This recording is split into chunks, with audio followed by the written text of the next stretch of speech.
In this video, we're going to be talking about how to recover my AI history on Snapchat. So let's just get straight into the video, shall we? So first things first, what you want to do is simply go ahead and open your My AI right over here. It should go ahead and have all your previous history saved here.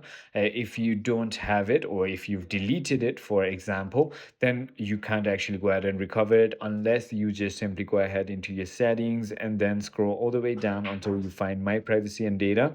Click on My Data, and this is where you can simply go ahead and download your previous chats.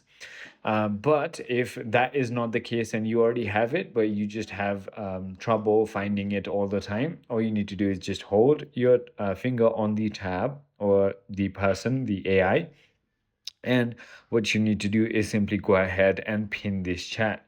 It is as simple as that. All you need to do is simply go ahead and head into chat and notification and click on pin right over here, but it's already pinned on mine. So I hope this video clarified everything for you. If you have further more queries, feel free to comment down below and I'll see you on the next one.